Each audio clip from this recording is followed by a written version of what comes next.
কষ্ট না করলে শ্রীকৃষ্ণ পাওয়া যাবে? আমি মুসলমান মানুষ, শ্রীকৃষ্ণ যদি আমি কি করব?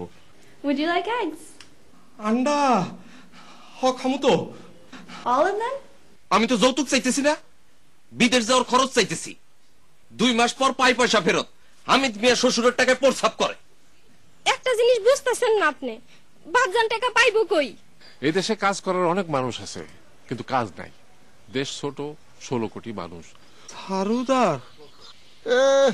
ঝাড়ুদার শুনে মনে হয় আসমান থেকে পড়লা। মেডিকেল ফিস লাগবে 20,000, সরকারি ট্রেনিং সেন্টারে ঢুকানোর ফি লাগবে 20,000, সর্বমোট আরো 40,000 লাগবে। আর তো টাকা নাই। তাহলে কি করবেন? বাড়ি যান, ঘন্টা বাজিয়ে পূজা করেন। হ্যালো, হ্যাঁ, না না, কেন আপনি পুরো টাকা দিচ্ছেন? আপনি তো ফ্লাইট রেডি, এখনো টাকা জোগাড় করেন নাই? আরে না রে ভাই, তাহলে তো ফ্লাইট মিস করবেন আপনি। আরে মানুষে পায় না, আর আপনি যেভাবে পারেন টাকা। আচ্ছা 1 মিনিট ধরেন, 1 মিনিট ধরেন। হ্যাঁ হ্যাঁ, শোনেন, হ্যালো, আচ্ছা আমি পরে কথা বলবো, আপনি ওটা ব্যবস্থা করেন তাড়াতাড়ি, ঠিক আছে? আমরা জানাই পরে। রহিম আছে উপরে, রহিমটা বললে হবে। হ্যাঁ আচ্ছা, সালাম আলাইকুম। ওয়ালাইকুম। হ্যাঁ বলো। হ্যাঁ হ্যাঁ ভাই, আপনার তো না না না, আপনার কোনো চিন্তা নাই, আপনার সবকিছু রেডি আছে। আপনার টাকাটা উপরে কেশিয়ারের কাছে দিয়ে যান, ঠিক আছে? আমি বলে রাখবো। হ্যাঁ, অসুবিধা নেই। না না, কম হবে না, ওইটা পুরোটা। হ্যাঁ আচ্ছা ঠিক আছে ভাই, আমি একটু ব্যস্ত আছি, পরে কথা বলি। হ্যাঁ আচ্ছা ঠিক আছে ভাই, সালাম আলাইকুম। ওয়ালাইকুম। হ্যাঁ হ্যালো। হ্যাঁ, ও কত টাকা দিয়েছেন? জি, সামাদ ভাই যা চেয়েছেন তাই দিয়েছি, 1,20,000। সামাদ, তোমার কি বেরেন আউলো হয়ে গেছে নাকি? ইদানিং ভাত মাছ বাদ দিয়ে ঘাস খাওয়া শুরু করছে? আরে এই টাকা তো সরকারই নিয়ে নেবে। লাইসেন্স ফি কই? ভিসা ফি কই? আমাদের সার্ভিস চার্জ কই? ভাই আরো 1,20,000 নিয়ে আসেন, ব্যবস্থা হবে। বাহারাইনে 10 জন কাঠমিস্ত্রি যাবে, আপনার নাম ঢুকাই দেব। 8 টাকা পাবো কই?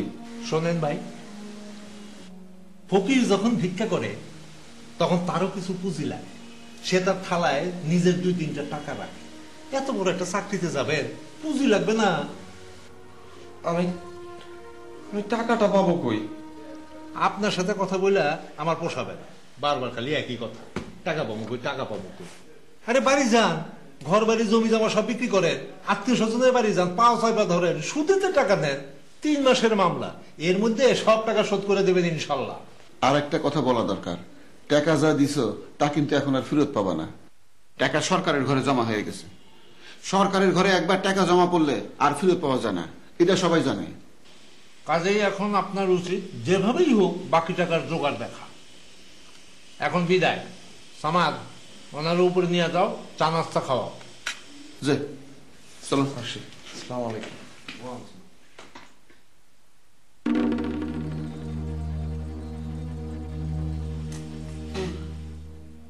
ছেলেটা একটা ভুয়া লোকের মাধ্যমে জাল ভিসা নিয়ে বিদেশ থেকে বিতাড়িত হয়ে আসছে। তাহলে এতক্ষণ আপনারা বিস্তারিত শুনলেন যে বিদেশে গেলে আপনাদের কি কি সুবিধা, কি কি অসুবিধা, সেখানে গিয়ে কি কি সমস্যায় পড়তে পারেন, সেই সমস্যাগুলো কিভাবে সমাধান করবেন, এটা আমরা বিস্তারিত আলোচনা করেছি। এবং কিছু কিছু জিনিস আমরা এই ভিডিও চিত্রের মাধ্যমেও আপনাদের সবাইকে জানিয়েছি, তাই না? কিন্তু একটি বিশেষ বিষয়ে আমি খুব গুরুত্বের সাথে, খুব জোরের সাথে একটা কথা বলতে চাই। এই ব্যাপারে সবাই খুব আপনারা মনোযোগী থাকবেন। কখনোই, কোনো অবস্থাতেই রসিদ ছাড়া টাকা দেবেন না, কখনোই না। রসিদ ছাড়া টাকা দিলে তা ফেরত পাওয়ার কোনো সম্ভাবনা নেই। শোনেন, সরকার রিক্রুটিং এজেন্সিদের নির্দেশ দিয়েছে 84,000 টাকার বেশি কেউ নিতে পারবে না। কিন্তু মাঝখান থেকে কিছু কিছু দালাল রিক্রুটিং এজেন্সির নাম ভাঙিয়ে নানা ফন্দি ফিকির করে বেশি টাকা আদায় করে।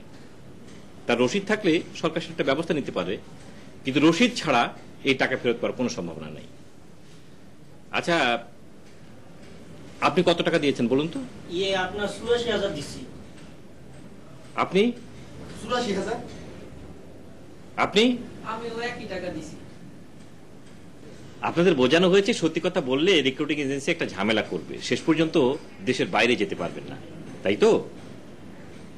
আচ্ছা, থাকে প্রসঙ্গ। আচ্ছা, আপনাদের মধ্যে কে কে লেখাপড়া জানেন? হাত তোলেন তো, হাত তোলেন, হাত তোলেন। শোনেন, আগ্রহ এবং ইচ্ছা থাকলে অল্প সময়ে কিন্তু লেখাপড়া শেখা যায়। যে দেশে যাইতেছি সে দেশে বাংলা লেখাপড়ার লাভ কি? এরা কি বাংলা বুঝে?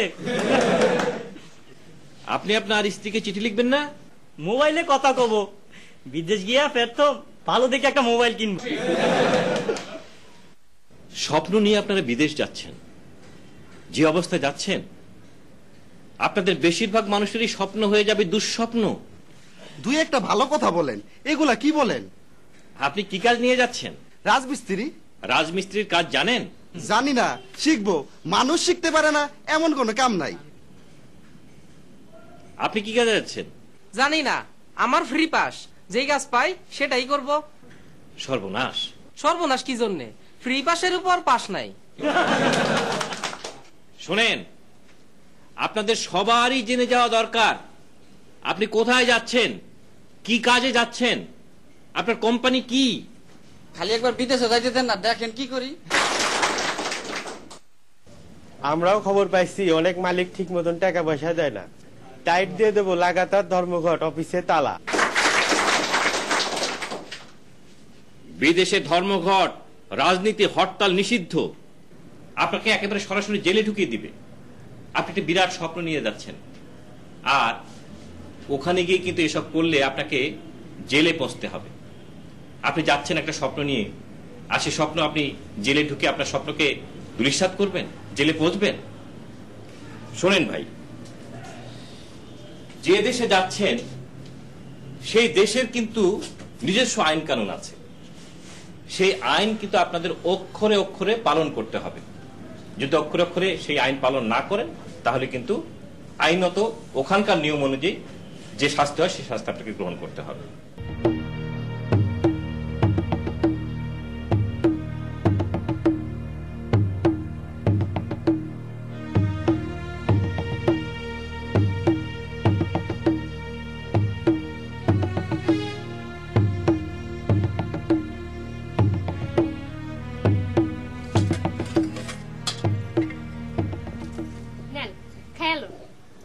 খাবো না, নিয়ে যাও। না খেয়ে থাকবেন? তুমি তোমার বাপের কাছ থেকে আরো টাকা আনবা, যেমনে পারো আনবা। যদি খালি হাতে ফেরত আসো সঙ্গে সঙ্গে তালাক। তালাক দিলে আমার কিছু করার নাই, টাকা আনতে পারবো না। আমার বাপ জান খাইয়া না খাইয়া থাকে। আগে টাকা দিছিলে কিভাবে? আগের টাকা উনি দেন নাই, হাবিব ভাইয়ের স্ত্রী দিয়েছেন। ইচ্ছা করতেছে তোরে কলাটি বাবাইরা ফেলাই। কি জন্যে? আপনারা টাকাই না দিছি এই জন্যে। ভাই তুই কথা বলবি না, দা সামনে থেকে দা।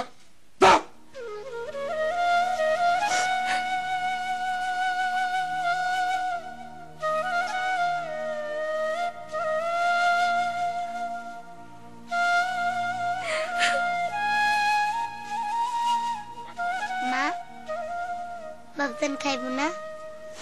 না, টাকার অভাবে লোকটার মাথা খারাপ হয়ে গেছে না মা। মা, বাবজান বিদেশ যাইব না? টাকা কই যে যাইব? বাবজান বিদেশ না গেলে আমি খুশি। খুশি কি জন্যে? বাবজানের সাথে না ঘুমাইলে আমার ঘুম আসে না। তুই তোর বাপরে গিয়া বল মা, তোর কথায় যদি খায়। যা। আচ্ছা।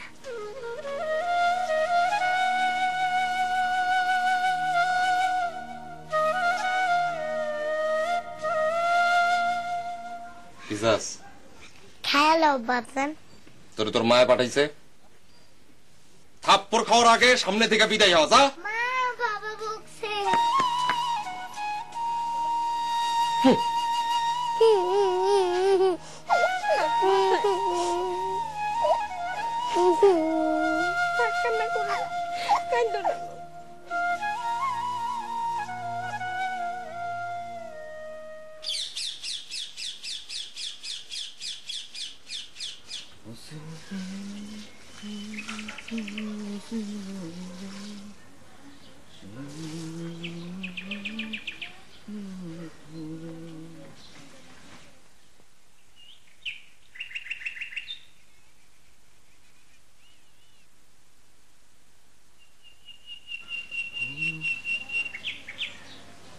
খালা, কিছু বলবা? হামিদটা না খায় আছে, আর বউ বাচ্চাটাও সেই কারণে না খাওয়া। তোর তো অনেক বুদ্ধি, কিছু একটা কর বাবা। চিন্তা করতেছি কি করা যায়, মাথা কোনো বুদ্ধি আসতেছে না। তুই একবার বললেই ভাত খাবে। ওনার ভাত খাওয়া না খাওয়া নিয়ে আমার চিন্তা না খালা। একদিন ভাত না খেলে কিছু যায় আসে না। পুরা ব্যাপারটা কেমন সামাল দেয়া যায় আমি সেই চিন্তায় আছি। কিছু পাইছোস? খালা সামনে থেকে যাও, আমার একটু ঠান্ডা মাথায় চিন্তা করতে দাও।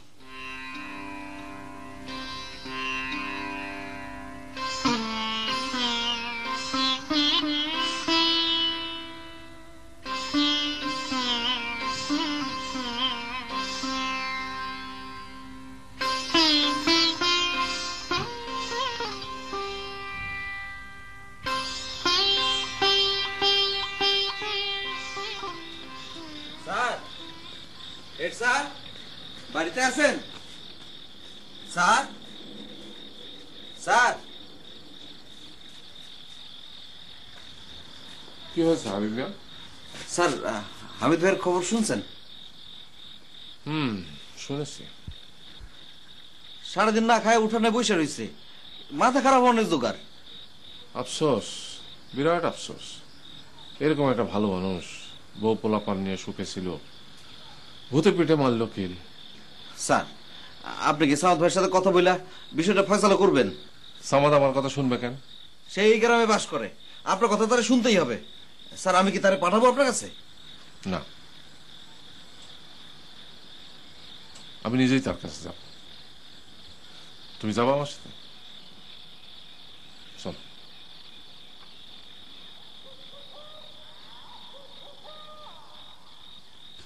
বুঝলা হাবিব, স্যার মানুষ শুধু খাওয়ার জন্য মুখ নিয়ে জন্মায় না, কাজ করার জন্য দুটা হাত নিয়েও জন্মায়।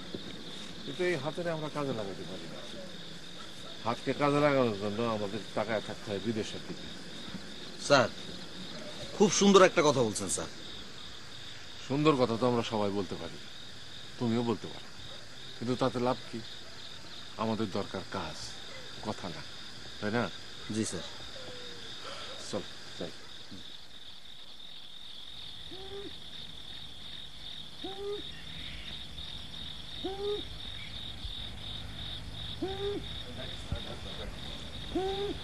সামাদ ভাই, সামাদ ভাই, সামাদ ভাই, হেড স্যার আসছেন। ও সামাদ ভাই, বাইরে আসেন। স্যার আসসালামু আলাইকুম, আসেন ভিতরে আসেন। না না, ভিতরে আসবো না, তুমি আসো একটু।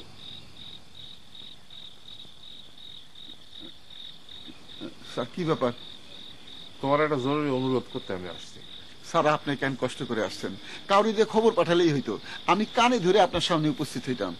সামাদ মিয়া, তুমি হামিদের একটা ব্যবস্থা করো। কি ব্যবস্থা স্যার? তুমি তার কাছ থেকে যে টাকাটা নিছো সেটা সরকারি হিসেবে অতিরিক্ত, পারলে সেই টাকা তার বিদেশে পাঠাও, আর না পারলে টাকাটা ফেরত দাও। সে যে টাকা দিয়েছে তার কোনো রসিদ আছে? উনি বোকা মানুষ, রশিদের কথা ওনার মাথায় আসে নাই। তার উপর আপনি হইতেছেন আপন নিজ গ্রামের মানুষ, আপনার উনি বিশ্বাস করছেন। আপনার কাছ থেকে রশিদ চায়া আপনি ছোট করে নাই। একই গ্রামের মানুষ হিসাবে তোমার তারে বলা উচিত ছিল, ধরেন টাকার রসিদটা রাখেন। আমার হাতে কিছুই নাই, আমি অপারগ। স্যার চা খাবেন? চা দিতে বলি? না, চা খাবো না, আমি এখন যাবো। চলো হাবিব। স্যার, স্যার আমি দুটো কথা বলবো, একটু খারাপ শোনেন। সামাদ ভাই মন দেয়া শোনেন, এত বড় অন্যায় করে আপনি পার পাইয়া যাবেন এটা আমি হইতে দেব না। কি করবা? মারবা? মারো। মারবো না, আপনার ঘটনা সবাইরে জানাবো, খবরের কাগজে ছাপানোর ব্যবস্থা করব। আপনার যে খালু আছে তার অফিসের সামনে সভা সমিতি করব, সরকারে জানাবো। আমারে ভয় দেখাও? যে না, ভয় দেখাই না, আমি যা করব সেটা শুধু বললাম, আর আপনি ভালো করে জানেন আমি যা বলি তা করি। ঘটনা আজ রাত থেকে শুরু হবে। স্যার চলেন।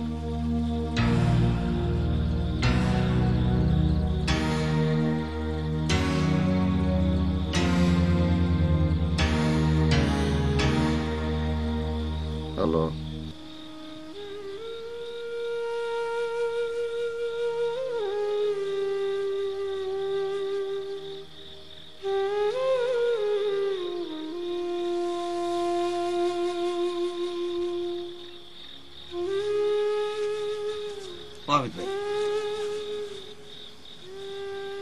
আরে পোলাপান হইেন না তো, পোলাপানরা গোষ্ঠা করে খাওয়া বন্ধ করে।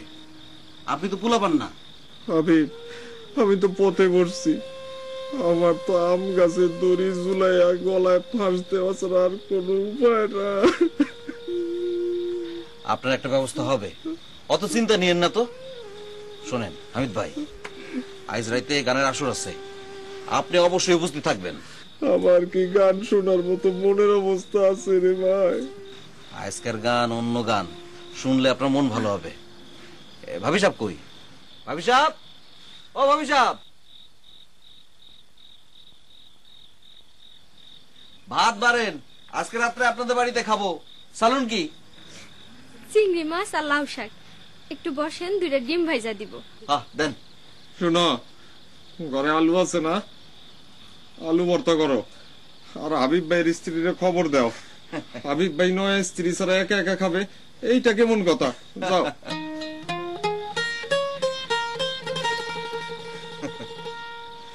খাই আই, গানের আসরে যাবো, দুজনে এক লগে যাবো, ঠিক আছে? শোনেন শোনেন 10 জনাতে, শোনেন দিয়া মন। আরে শোনেন শোনেন 10 জনাতে, শোনেন দিয়া মন। সামাদ মিয়া রাজক কর্ম করিব বর্ণন। শোনেন শোনেন 10 জনাতে, শোনেন দিয়া মন। আরে শোনেন শোনেন 10 জনাতে, শোনেন দিয়া মন। সামাদ মিয়া রাজক কর্ম করিব বর্ণন। ভাইরে সামাদ মিয়া রাজক কর্ম করিব বর্ণন।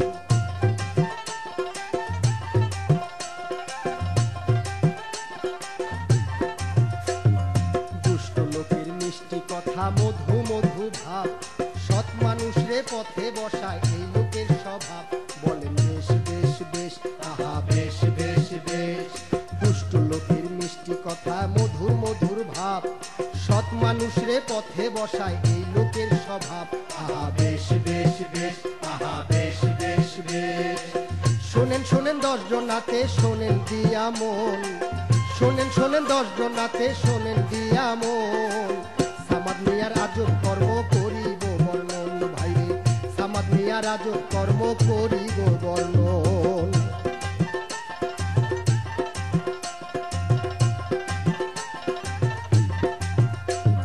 সামাদ মিয়া ভদ্র মানুষ, এই গ্রামে বাস। আরে মানুষের ফকির বানায়, তাও মিটে না আস। বলেন বেশ বেশ বেশ, আহা বেশ বেশ বেশ। সামাদ মিয়া ভদ্র মানুষ, এই গ্রামে বাস। আরে মানুষের ফকির বানায়, তাও মিটে না আস।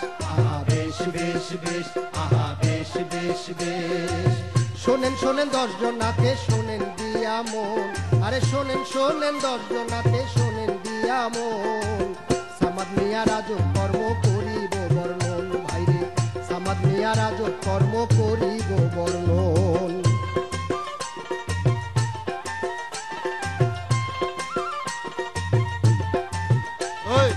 এটা কি গান করতেছো? এত চেষ্টা তদবির করে হামিদরে বিদেশ পাঠাবার ব্যবস্থা করছি। এই মাত্র খবর পাইছি আগামী মাসের 22 তারিখে তার ফ্লাইট। বাহরাইন, কাঠমিস্ত্রি। কি সবাই খুশি? আরে গান বন্ধ কেন? গান চলুক। শোনেন শোনেন 10 জনাতে, শোনেন দিয়া মন।